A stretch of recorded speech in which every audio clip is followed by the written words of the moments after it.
Let's see. All right. Good evening, everyone. First, I want to apologize for last week's late notice that we weren't going to be having a shiur. I thought up literally until the last minute I would be able to make it, but it didn't quite work out. So welcome. This week we're going to be talking about parshat Beha'alotecha. And as soon as I find where I'm supposed to, here we go, screen share, we will get this week's notes up on the board. And 1 minute.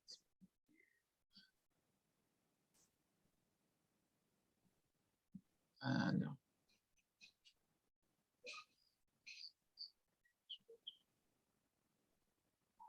Okay, now we can do this, and we're ready to roll. So tonight, the parshat Beha'alotecha, as I spoke about a couple of weeks ago in Sefer Bamidbar, we basically pick up. Aaron, your dedications first, please. Thank you. Tonight's shiur is Lilu Nishma Davi Mori Dover Meir Benuvan Alevi Imi Marati Rachel Badarav Michael. Thank you very much for reminding me. As I said, we begin the parsha of Bamidbar, where Sefer Shemot leaves off, and Parshat Bamidbar and Naso have given us a little bit of background about the setting up of the Mishkan, the instructions for travel, and in Parshat Beha'alotecha we actually leave Har Sinai, and the first thing we read about as soon as they've left Har Sinai is we've got problems. Okay, now it's very reminiscent in one way of the minute they left Mitzrayim and got to Yam Suf, there were complaints. And then the minute they leave Yam Suf and they get into the desert, there were complaints. So it seems as if while they're camped at Har Sinai, everything seems okay, except for that one little thing called the Chet HaEgel. But as soon as they start traveling again, good evening, as soon as they start traveling again, we run into problems again. So there's a parak that I wanted to go through in this week's parsha that to me has always been challenging in terms of understanding it. It basically deals with two seemingly different complaints of Bnei Yisrael and some resolution and some instructions from HaKadosh Baruch Hu to Moshe. And it seems that this parsha, one of the things this parsha is to teach us, once again, to reinforce us with the fact that despite Moshe's greatness, or maybe because of his greatness, we might tend to forget he is still a human being. And we're going to see that as we go through this week's parsha, that he basically, it seems, runs out of patience with Bnei Yisrael almost. But let's go and look at it. Now, the story begins, as I said, we've just left Har Sinai, and already it says, Vayihi ha'am kemit onanim. And this word mit onanim is a very, very strange word. This is the only place any word like it appears anywhere in Tanakh. The root of Aleph Nun Nun, Rav Hirsch wants to connect it to onain, which says that it's like people felt that they were as if they were dead. This caused them to complain to Hashem about whatever it was. But I also want to focus on the fact, you'll notice in green, I've highlighted the word ha'am, which is going to appear numerous times throughout this parsha. You'll notice many times this word ha'am appears. And the question Parshanim try to deal with is, what does the word ha'am mean? I mean, the people. Because the only reason that we would take it out of its normal context of the Am is obviously Bnei Yisrael, is because in Pasuk Daled, right after Pasuk Aleph and through Gimel, where we're talking about this Am, we have another group called V'hasafsuf, another word that has no parallel whatsoever anywhere else in Tanakh. And then it says, Gam Bnei Yisrael, also Bnei Yisrael did something, which we're going to get to in a minute, but this leads the Parshanim to say, wait a minute, who is this Am? Why is it called them Bnei Yisrael here in Pasuk Daled, as opposed to Ha'am in Pasuk Aleph? So we're going to try to deal with that. Again, as I said, the first three psukim seem to be one story. The rest of the parak seems to be another story. And yet, if you look at Pasuk Gimel, there's no new paragraph. I've put it in a separate box because it's a separate story. It tells us what happened. It tells us the results of what happened. It tells us that ultimately this place that this event happened is given a name to recall the name of the event, they call the event. And then we seem to move on to a whole different story. And at the end of that story, just to go to the bottom, it says that they called that name, that place, another name. And that because, again, of what happened, and then they travel from there to the next station. Now, it's interesting because there's nowhere where it says they travel from this place that is called Tav Eira in Pasuk Gimel and arrive at another place. So the question is, do these two events happen at the same place? Good question. Does the place get two names? Good question. I'm going to tell you right now, I'm going to say a good question to a lot of things, and I'm not going to give you a lot of answers tonight. That's one of the challenges of this chapter. Is it's lots of questions, and I don't know, and I can tell you right now, I don't have a lot of answers. Okay, so having said all that, the first, as I said, the first three psukim tell us one story. The people are mitonanim, which most of the parshanim take as complainers. They are looking for an excuse to complain. There's really nothing tangible that they should be complaining about. They've got food, they've got water, they're safe in their travels, nobody's attacking them. They're on their way to the promised land. What more could they ask for? I don't know. But they have something to complain about. And the Torah really doesn't tell us what they're complaining about. It just says, mitonanim, they're complaining, and it's ra. It's evil bi'aznei Hashem, in the ears of Hashem. So Hashem hears whatever they're complaining about and doesn't like it. Vayishma Hashem vayicharapah, Hashem hears it, he gets upset. Vativ arbam eish Hashem. Now, I highlighted this phrase eish Hashem because we've heard it before. We've seen it before. Okay, for example, in the inauguration of the Mishkan, we talked about Vateitze eish milifnei Hashem. And what does the eish milifnei Hashem does? It does two different things. It does a very positive thing of symbolizing that Hashem is with Bnei Yisrael by lighting the fire on the Mizbeach and burning the korbanot that Bnei Yisrael have offered. Wonderful thing. We have a similar eish. That same eish, we're going to see if you happen to study the book of Kings, Eliyahu HaNavi comes to Har Carmel and asks Hashem to send a fire, and Hashem sends a fire. So we have this eish Hashem. But we also know that the eish of Hashem, also the same eish, says Vateitz eish mifnei Hashem atochalotam concerning Nadav and Avihu. So we have this concept of an eish from Hashem, which has beneficial things and negative things depending on what it's responding to. It's interesting because when Moshe cries out, in verse 8, when it says that Moshe, the people cry out to Moshe, the fire sinks. Presumably just sank into the ground. At least that's the mashmod of lishkoa, to sink into something. And they call the name of the place Tav Eira Kiva Ravam Eish Hashem. Again, we have the same phrase of Eish Hashem. So I think first lesson of this parsha is that Hashem is going to respond to what we are doing. When we are complaining, Hashem responds to our complaints. Sometimes, if they're appropriate complaints, he responds appropriately, as we've seen before, whether it's the man or it's the water that Hashem supplied in Sefer Shemot. When the complaint was a legitimate complaint and it was expressed in not a overly rebellious tone, Hashem responds positively. When it's a negative complaint just for the sake of complaining, Hashem responds in kind. And that seems to be what happens here. Interestingly enough, this eish doesn't burn, it's vatochal. Okay, it's a very, very similar fire we had that same phrase of Eish Hashem Matochal, as I said, both when it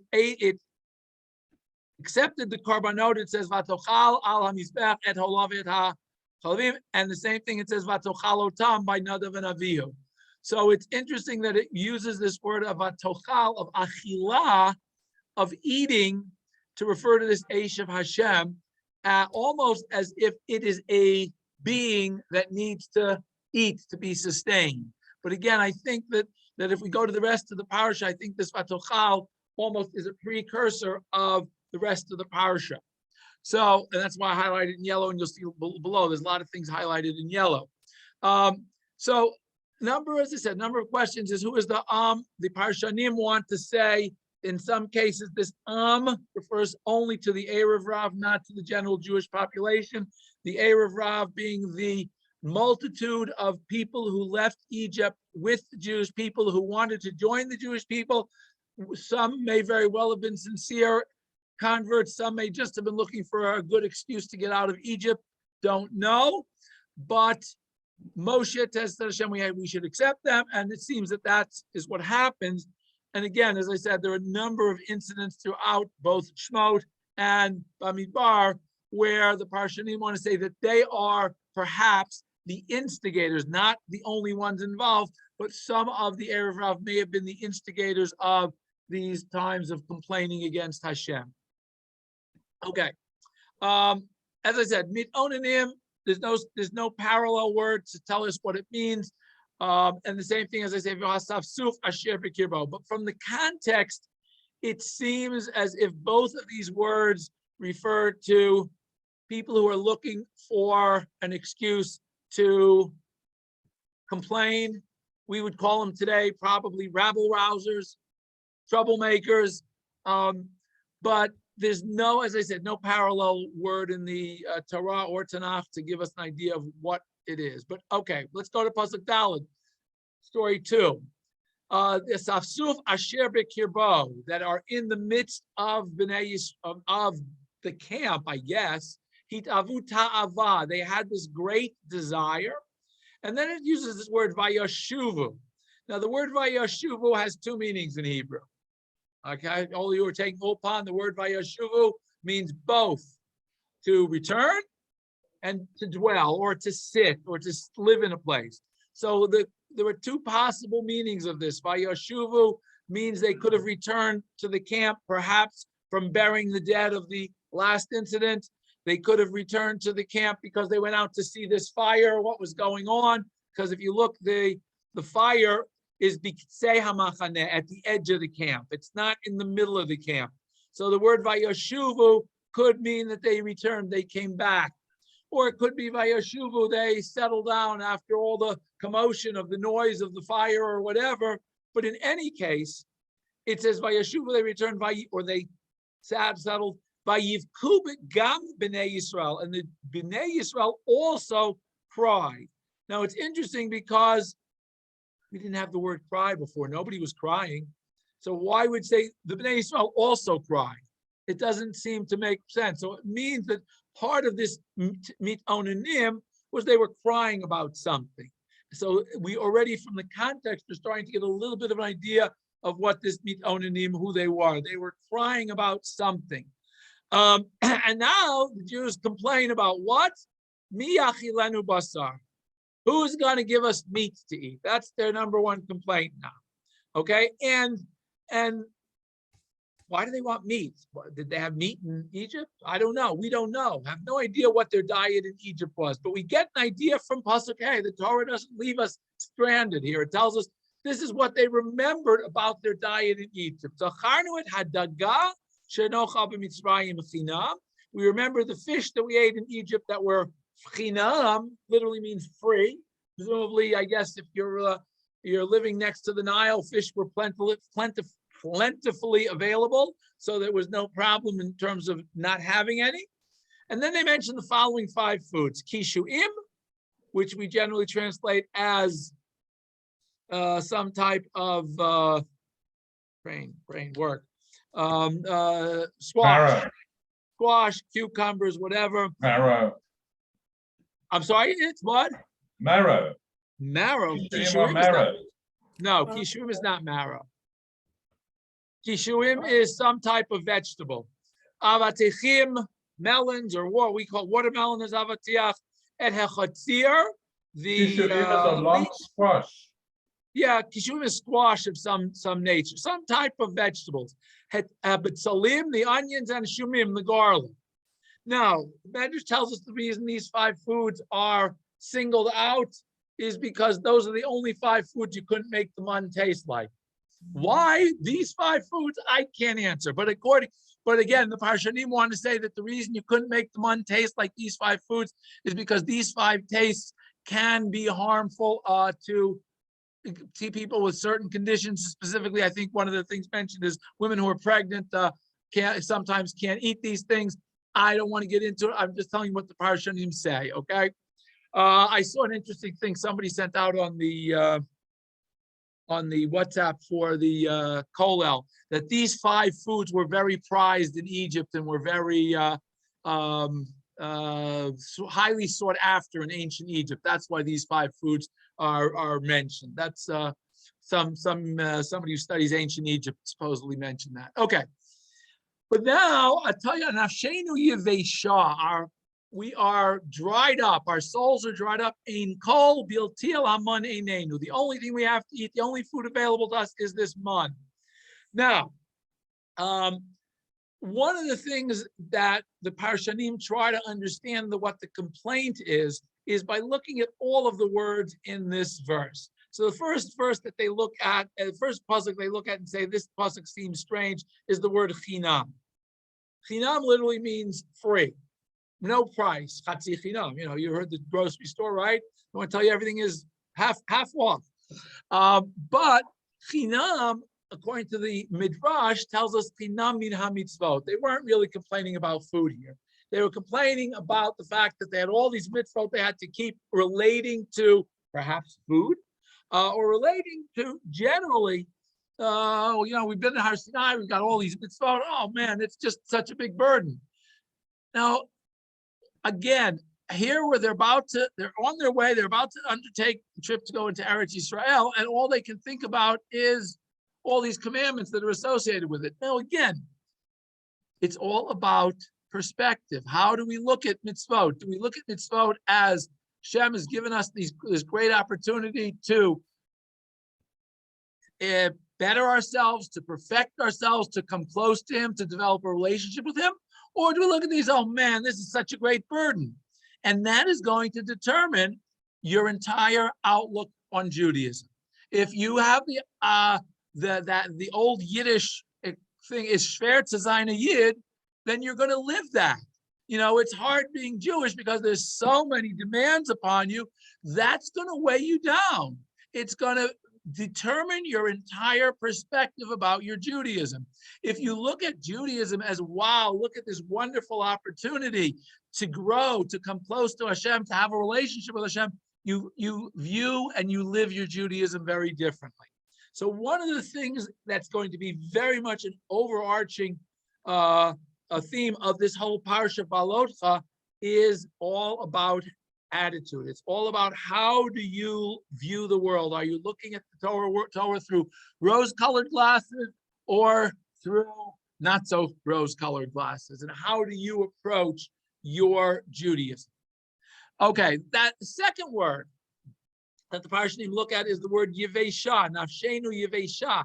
Again, it seems a very, very strange expression. What is Nafshenu Yivesha? That our souls are dried out. Again, it says that their problem was this attempt to raise their souls was draining on them. It's drained all of the energy out of our souls. That's what Yivesha means. Yivesha means you've been dried up. If we think about the concept of the Atzamot Yiveshot that Yecheskel talks about in the Navi, the dry bones. Why were they dry? Because they had no relationship. They had no life force in it. But to say that Nafshenu Yivesha, our souls are dried up, seems to say, again, the same thing. We've lost our connection to our spirituality. Our spirituality has dried up. And again, what are they blaming? Now the Midrash tells us that their problem was very, very simple. The man was a spiritual food. The man was completely and entirely digested by the body, and there was no waste material.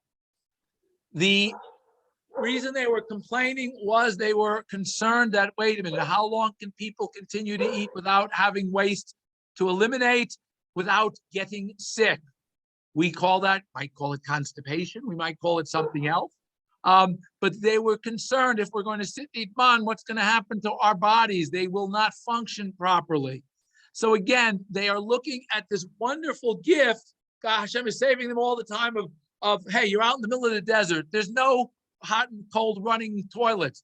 You don't have to worry about that because there's no need to worry about going to the bathroom and eliminating. Yet they again complain about it. So again, it's all about how do you look at things. Is this a gift that you don't have to go, or is it a problem? It's going to cause me health problems down the road. We have to ask ourselves, if Hashem gives you food and it's the healthiest food and it's the best food, one would have thought that I guess we can trust Hashem that this food is good for us, but that doesn't seem to be the case. Now, yes, they've been eating man for approximately a year. Yes. It's a new complaint, and I think again, remember, when you're camped around a place and you're living and it's already become part of the routine, it's different than when you start traveling. And maybe, again, as I said, it seems to me that the travel, suddenly when you're traveling in the hot sun, now again, I don't know how hot it was. I didn't get the forecast for further travel that year. But again, they're also, remember, protected by God on all sides. Their travel, this is a pretty miraculous travel. If we look at it. But nonetheless, if you're looking for something to complain about, it's very easy, especially as I say, you're traveling. Oh man, we got to just keep walking and walking, and you don't see any change in scenery because all you see is the people in front of you, the people in back, and people to your left, people to your right, the clouds all around you. So you're seeing the same exact thing, and you're just walking and walking and walking. It's kind of like when you're walking in a dark tunnel, and it can be pretty scary because you have no idea how long this tunnel is. You don't know when you're going to start. You don't know when you're going to stop. You don't know what's happening outside this tunnel. So it can be pretty frightening. We're going to end up camping in the middle of a swamp next, or we're going to camp out in the middle of the Antarctic next. Who knows where we're going to end up?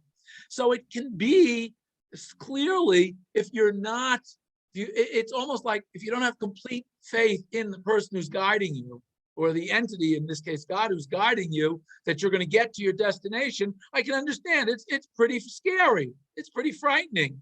So if we look at it from that perspective, perhaps we get a different idea of what it is that's bothering the people, that they are concerned. So that's, as I said, all possible.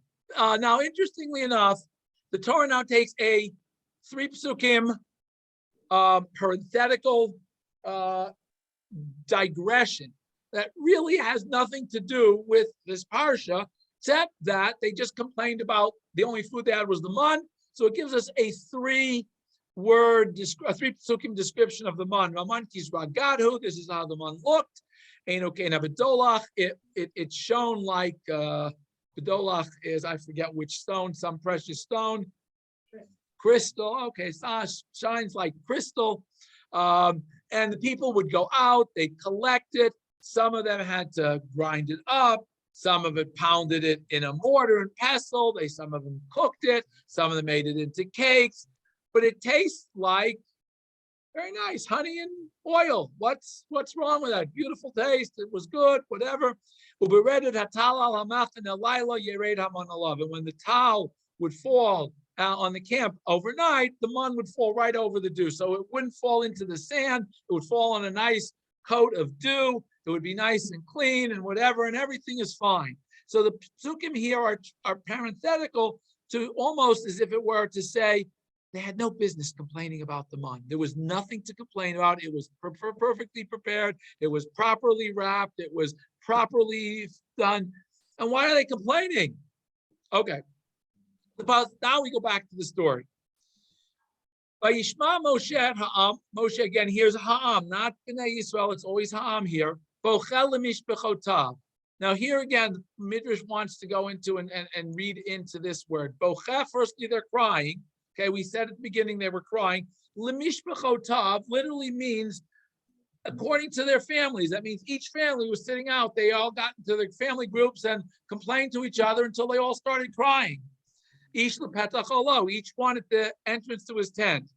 But the Midrash wants to read into this word again, Lemishbechotav, that they were complaining because up until Matan Torah, you were allowed to marry relatives also, as long as it wasn't your sister or your parent. But now you've got so many more relatives who are excluded, and each one, who else are they going to interact with? Who else are they going to marry? They didn't know anybody else except people in their own family. So that's what they were complaining about. That's what one Midrash wants to say. Again, it's a Midrash. It's based on, as I said, it's based on this word, Bochel mishbechotav. They were crying for their lost families that they could no longer intermarry within. But that's, as I said, that's parshanut, not necessarily the literal translation. They're crying. Everybody was outside their tent. All the families were gathered together because that's how they camped, and they were crying. Again, we have the same phrase we had at the beginning, Vayichar af Hashem, but this time it adds the word me'od. Okay, if you go back up to the top, it was, if I can get my mouse to work, Vayishma Hashem Vayichar apo. Okay, here it says Vayichar af Hashem me'od. Uve'enei Moshe ra. Now again, we had that word ra before. Here it's will be Aznei Moshe ra. In Moshe, in Moshe's eyes, this was not good that the people were complaining. So Moshe tries to deflect Hashem's wrath from the people. Moshe says to Hashem, Vayomer Moshe el Hashem. So Moshe dialogues with him. Lama hari oto li'avdecha. Why have you caused your servant, obviously he's talking about himself, why have you caused me this great evil? The lama lo matzati cheimenecha, and why have I not found favor in your eyes? Lasum et basa kol amazeh alai, because that you have placed the burden of this people on me. The entire people is all on my shoulders. Moshe continues to Hashem of his complaint. Anochi ariti, did I give birth to all these people? Did I, and Hariti means, was I the one who as their father? Was I their mother? That I gave birth to all of them? Kitomar Eli, because you, Hashem, told me, carry them in your, carry them on your shoulders. As you carry, as the nursing mother carries the child who was being nursed. Until we get to the land that you have sworn to give to their ancestors. And now Moshe, as I said, up till then, Moshe is saying, okay, we've heard Moshe complain to Hashem, why did you give me this job before? We've heard that before. That doesn't seem to be something that's new. Moshe has already tried before to say to Hashem, I didn't want this job in the first place. Why did you give it to me? Why am I stuck with it? But now Moshe goes a little further. He says, where am I going to find meat to give to all these people? They're complaining, give us meat and we're going to eat it. And we want to eat it. Now, the first question, by the way, referring to this is, what happened to all their animals? What happened to all their sheep, cattle, all the kosher animals? Why didn't they have meat? If they wanted meat, go slaughter an animal and eat meat. Who told them they couldn't? So this whole episode seems, to go back to their complaint, they wanted meat to eat, seems very strange. It seems even stranger that Moshe picks up on their complaint for meat and makes it part of his complaint to Hashem, saying, how am I going to find the meat? And what becomes even stranger, as we'll see in a minute, is Hashem's answer. Okay, then again, I can't bear this anymore alone. It's gotten too heavy for me. And if you want to keep me in this job, I've had it. Hargeni naharog. Kill me first. If I found favor in your eyes, kill me, because I know you're going to punish them I don't want to see what's going to happen. So kill me first, and then you can do whatever you want with the people, because I've had it. Now, again, is this a ploy on Moshe's part, or is Moshe really breaking down? I can't answer that question. Don't know. I didn't see any of the Parshanim address it. There's one school of thought that says this Moshe, because the only reason that Moshe isn't going to get punished very severely for this set of complaints to Hashem, as we're going to see later on, is because it's a private conversation between Hashem and Moshe, as opposed to the public conversation that Moshe is going to have a little bit later in Parshat Chukat, which is we are going to hear he's going to be punished for. Okay, we continue with Hashem's answer. Now Moshe just had this long, like almost, diatribe. I would say he's dumped all this on HaKadosh Baruch Hu, and Hashem now is going to say, okay, Moshe, calm down. But Hashem's answer is going to address it in two different parts. So it says, first Hashem says to Moshe, gather 70 elders. You said it's too much for you? Okay, we're going to give you 70 elders. The first question is, what happened to the last 70 elders? We know that when Moshe when they were at Har Sinai, it says Moshe and all the elders go up to Har Sinai. What happened to all of them? Where they disappeared to, that Moshe needs a new group of 70 elders.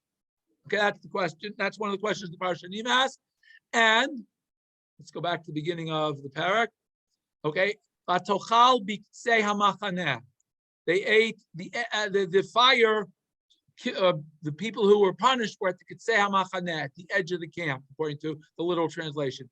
However, there's an opinion that says Kitzei HaMachaneh refers to the Kitzinim of the Machaneh, the leaders of the camp, that the ones who were punished because the people complained were the 70 elders. Okay, that's why now all of a sudden Moshe feels all alone. He's got no support system, and that's why Hashem says, okay, let's get a new group of 70 elders again.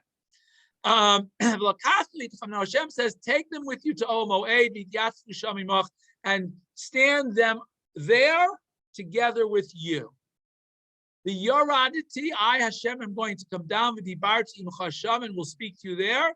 Yatzalti min haruach asher alecha, I will separate from the spirit that you have, v'samti aleihem, and I will put some of it upon them.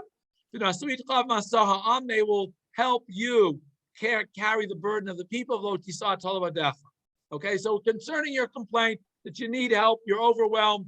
Okay, here's the answer. Do that. Hashem continues though. But to the people you have to say, oh, I forgot this ha'am here in green. See, that's supposed to be green, all the ha'ams.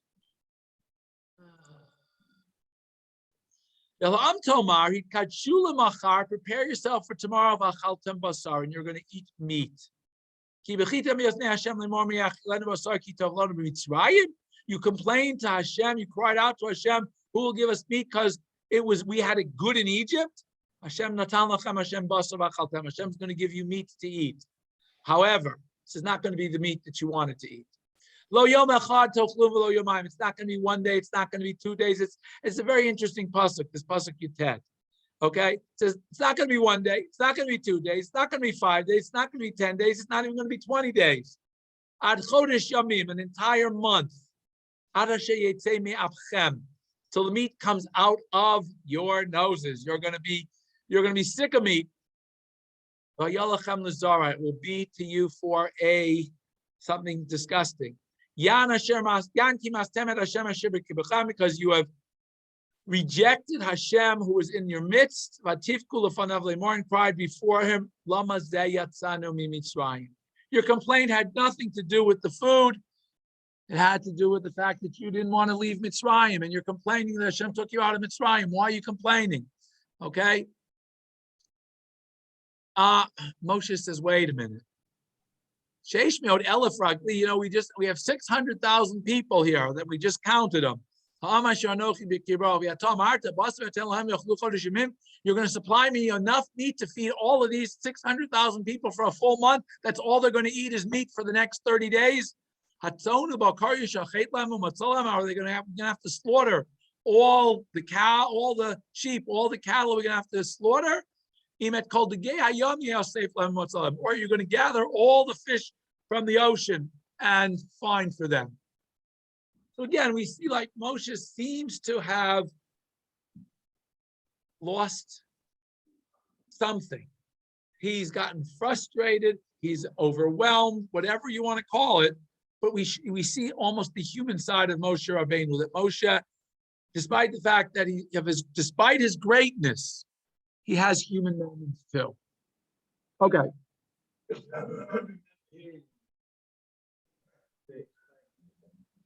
Isn't saying it. He's saying, how much meat you brought? Right. No, Moshe, yeah, David just mentioned that it's not that Moshe is doubting Chas v'shalom that Hashem can provide the meat. I don't think Bnei Yisrael had any doubt that Hashem, if they wanted, could provide the meat. But what Moshe is saying is, and then David has suggested that Moshe is saying that if all they want is meat, it doesn't matter how much meat you give them, they're going to still fetch, because that they're not really complaining about the meat. They're complaining about something else. They're just complaining about complaining for the sake of complaining. And I think that's the whole story of this parak, is there's no logical need that they're complaining about. It's something that's purely illogical, purely irrational, and purely emotional, that they are, for whatever reason, they're at the breaking point, so they're just looking for something to complain about. And I think that's why we almost see this reflection of Moshe, because we know that Moshe's greatness is bound up in his leadership of Bnei Yisrael. So Bnei Yisrael slip, Moshe is almost, if you will, pulled down a little bit with him, as we saw at Chet Ha'egel, where Hashem says to Moshe, Lech Reid, you got to go down. You can no longer stay on this high elevated place, because the people who you are the leader of are no longer at this high elevated place. They've sunk, you got to be pulled down. And that seems to be happening here also. However, Hashem doesn't interpret it that way. In Pasuk Chav Gimel, Hashem answers Moshe in a seemingly rebuking way. Says, what do you think? Hashem's hand is, you're going to shorten Hashem's hand? You'll see whether my word will be fulfilled or not. Clearly, Hashem is disappointed in Moshe's response of Aton Lachem. And as a matter of fact, there's one opinion that wants to say that this really is the real reason Moshe didn't get to go into Eretz Yisrael, because at this point he loses his he loses his cool, I guess. And that's what one opinion says, that even though it always connects it to Mei Merivah, in reality, this perhaps is also an underlying reason. Okay. Vayetze Moshe. So Moshe, having gotten his marching instructions from Hashem, he speaks to the people, he gathers the 70 elders. He puts them around the tent. Hashem comes down in the Anan, which represents the presence of Hashem, and he speaks to Moshe. He divides, or he siphons off a little bit of the ruach that's upon him, and he places it on these 70 elders. As the spirit of Hashem rests on them, they become Nevi'im, they become prophets, velo yasafu. Now there's a great machloket among the parshanim as to whether velo yasafu, because we know that has two very opposite meanings. Lo yasafu means they didn't stop prophesizing. Lo yasafu means they didn't continue prophesizing. So it has, as I said, two completely opposite meanings. And there's each, and there are parshanim that say, in this case, it was each of them. Now we have, again, another parenthetical event that sort of happens in the middle here. There were two people who stayed in the camp. There's the two names. And the spirit that we just talked about, that rested on the 70 elders, also rested upon them. And they were included in the writing. We're going to get to a minute what that means. But they didn't go out to the tent. And they prophesied, again, from the spirit that Hashem rested on them, they prophesied inside the camp, which is not in the area of the Ohel Moed, because if you remember the psukim before, the 70 elders are in the middle of the camp around the Ohel Moed. These two were somehow outside in the camp of the regular camp, and they are prophesizing. Vayara Tanar, somebody runs and tells Moshe, saying, Eldad umeidad mitami b'machaneh. They are prophesizing in the camp. Let's first finish what happens. We have response now to that. Vayan Yoshua ben Nun misharet Moshe b'chura vayomar. Upon hearing that these two gentlemen, Eldad and Medad, have become prophets and are prophesying, Yoshua says to Moshe, Kila'im, which is a very interesting word, has a number of different meanings that Parshanim just try to figure out what was Yoshua saying. But Moshe answers him, Amakane atali, are you jealous for me? Halavai, Moshe says that all of the people will be Nevi'im, that they should be engulfed by the spirit of Hashem, because obviously, I guess Moshe's feeling is that the Nevi, if they would have this true Nevi'im, this true spirit of Hashem, they'd stop complaining. So perhaps Moshe is trying to say that wouldn't it be nice if they would have, instead of fetching and complaining, they would be animated by the spirit of Hashem. Again, Moshe is saying, wow, that would make my job a lot easier. Okay, because again, if everybody were committed and dedicated to, fulfilling the mission that Hashem has given the Jewish people, the leaders would have a lot easier job. Okay, so Moshe's answer to Yoshua seems to be the exact opposite of what Yoshua wants. Yoshua wants Moshe in some way to cause them to stop prophesying. Why? Midrash wants to fill in a blank here and says that the prophecy they were saying was that Moshe was going to die and Yeshua was going to be the one to lead the Jews into Bnei Eretz Yisrael. Clearly, remember, this is before Chedem Raglim. At this point, the Jews are on their way to Eretz Yisrael. They expect to get there in the next week or so. Nobody expects Moshe to suddenly drop dead in the next week and Yeshua to take over. So Yeshua himself, I guess, feels, hey, I'm not ready for this. What do you mean? I'm going to be the leader. I ain't ready for this now. So he doesn't want this prophecy to spread very quickly. He wants sort of silence. So the different parshanim, one explanation of Kila'im means destroy them. One says Kila'im, put them in the kelah, put them in prison. And there are another number of other interesting interpretations. One says Kila'im, point them to jobs where they'll be so busy they won't have time to be prophesizing.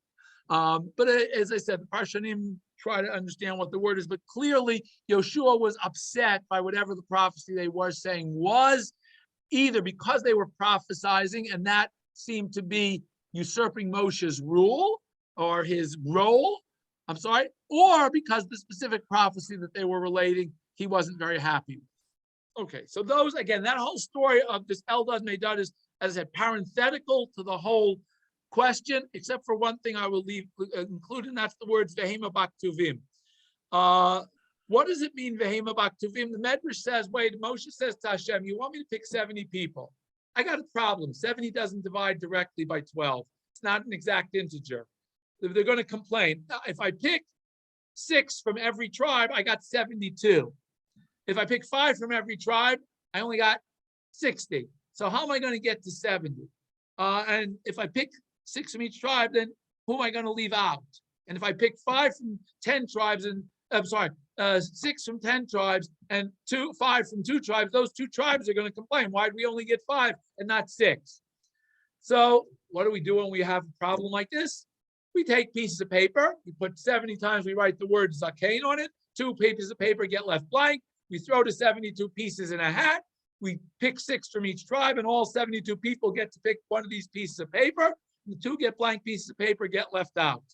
However, that's one opinion. That's what Beha'alotecha Baktuvim was. They were included in the Goral, but the Medrash says, Lo Yatzu Ha'olah, they, for whatever reason, even though they were selected by their tribes, they did not feel they were worthy enough to be included in the 70, and they, on their own accord, according to one opinion in the Midrash, they of their own accord did not pick out a piece of paper. They said, no, we're staying out of this. And so Moshe's problem, I guess, was solved until Hashem said, no. They really were worthy of being included in the 72. And there were two others that probably should have been left out. But because Hashem, I guess, didn't want to embarrass them, they get included because all 70 who were there, it says, but again, and I guess there's one midrash says that that's the reason they of all of the 72 elders, they're the only two who get their name mentioned in the Torah because of their modesty of thinking that they weren't worthy of the position. Okay, back to the storyline.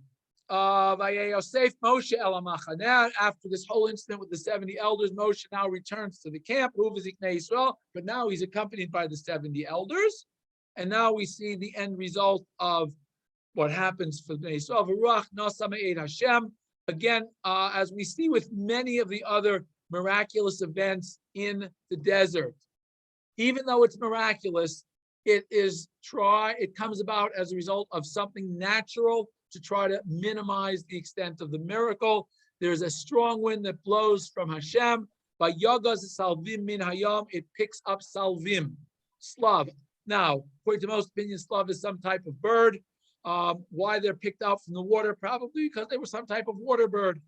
And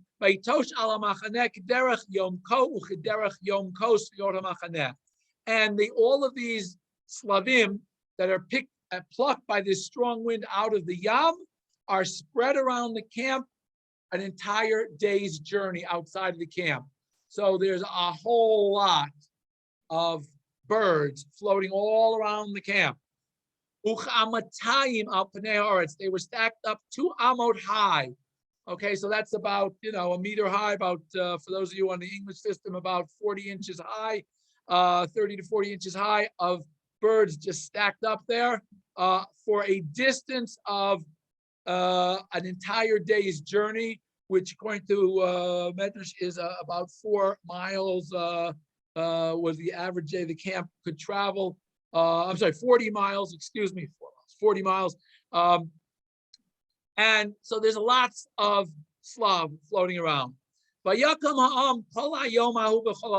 people got up that entire day, the entire night, the entire next day.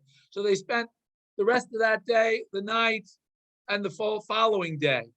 By Yasfuet Haslav, they collected the Slav Hamam eat, the one who collected the smallest, Asaf Asarah Chamarim. He collected 10 Chamarim worth. How much is a Chamar? I have no idea. And then they set it up to dry Siyor HaMachaneh. Habasar Odenu Ben Shinehem. The meat was still between their teeth. Terem Yikares. They hadn't even finished chewing it. The Af Hashem Charaba'am. And again, Hashem's anger was kindled. People. Vayach Hashem Ba'am Makarabah Me'od. And a great number were killed by Hashem. A great number died. They called the place Kivrot Tava Kisham Kavruet Amamitavim, because that was the place they buried all of the people who are mitavim, that had this terrible desire for meat, complained about it.